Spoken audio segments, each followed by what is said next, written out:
اعوذ باللہ من الشیطان الرجیم بسم اللہ الرحمن الرحیم السلام علیکم ورحمۃ اللہ وبرکاتہ مغفرت۔ حضور اکرم صلی اللہ تعالیٰ علیہ وآلہ وسلم کی حسن معاشرت یعنی اچھا برتاؤ کے بارے میں بیان۔ حسن معاشرت کا مطلب ہے کہ اپنی زندگی میں سب سے اچھا برتاؤ اور اچھے اخلاق سے پیش آنا۔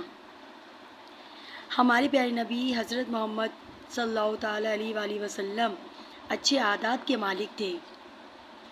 آپ صلی اللہ تعالیٰ علیہ وآلہ وسلم رشتہ داروں سے میل جول رکھتے تھے، مہمانوں کی خدمت کرتے تھے، غریب اور کمزوروں کی مدد کرتے تھے۔ ایک بار ایک دیہاتی آیا، اس کا حضرت صلی اللہ تعالیٰ علیہ وآلہ وسلم پر کچھ قرض تھا۔ اس نے نہایت ہی سختی سے گفتگو شروع کی۔ صحابہ کرام رضی اللہ تعالیٰ عنہ نے اس کو اس بات پر ڈانٹا کہ تم کس سے بات کر رہے ہو؟ وہ بولا، میں تو اپنا حق مانگ رہا ہوں۔ حضور کریم صلی اللہ تعالیٰ علیہ وآلہ وسلم نے صحابہ کرام رضی اللہ تعالیٰ عنہ سے فرمایا کہ تم لوگوں کو اس کا ساتھ دینا چاہیے کیونکہ اس کو بولنے کا حق ہے۔ اس کے بعد آپ صلی اللہ تعالیٰ علیہ وآلہ وسلم نے صحابہ کرام رضی اللہ تعالیٰ عنہ کو اس کا قرض اس کو واپس دلوایا، مگر اس سے زیادہ دلوایا۔ ایک حدیث میں ہے کہ رسول اللہ صلی اللہ علیہ وآلہ وسلم نے اپنی پوری زندگی میں اپنے ہاتھ سے کسی کو تکلیف نہیں پہنچائی، نہ کسی عورت کو اور نہ کسی خادم کو۔ حضرت انس رضی اللہ تعالیٰ عنہ نے فرمایا کہ میں رسول اللہ صلی اللہ تعالیٰ علیہ وآلہ وسلم کی 10 سال خدمت کرتا رہا۔ اس دوران اگر میرے ہاتھ سے کتنا بھی بڑا نقصان ہو جاتا تھا تب بھی آپ صلی اللہ تعالیٰ علیہ وآلہ وسلم مجھے کچھ نہیں کہتے تھے۔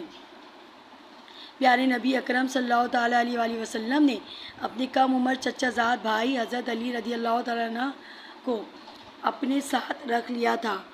ان کی ہر ضرورت پوری کرتے تھے، اپنے خادموں کے ساتھ بھی محبت سے پیش آتے تھے۔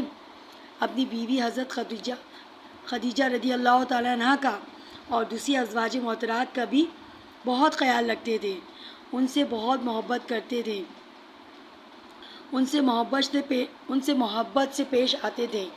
آپ صلی اللہ تعالیٰ علیہ وسلم اپنے مخالفین کو بھی برا نہیں کہتے تھے اور ان کے کام آتے تھے، اس لیے سب لوگ آپ صلی اللہ تعالیٰ علیہ وآلہ وسلم سے محبت کرتے تھے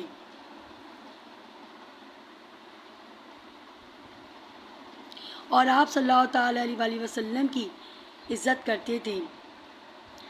حضرت محمد صلی اللہ تعالیٰ علیہ وآلہ وسلم کے اسماء حسنہ میں سے آپ صلی اللہ تعالیٰ علیہ وسلم کا لوگوں کے ساتھ اچھے برتاؤ کے متعلق آگاہی ہوئی۔ ہر ایک کے ساتھ اچھا برتاؤ کرنا رسول اللہ صلی اللہ تعالیٰ علیہ وآلہ وسلم کی سیرت طیبہ کا اہم پہلو ہے۔ ہمیں چاہیے کہ ہر ایک کے ساتھ محبت و پیار سے اچھا برتاؤ کریں تاکہ ہمارے معاشرے سے تلخیاں اور قساوتیں دور ہو جائیں۔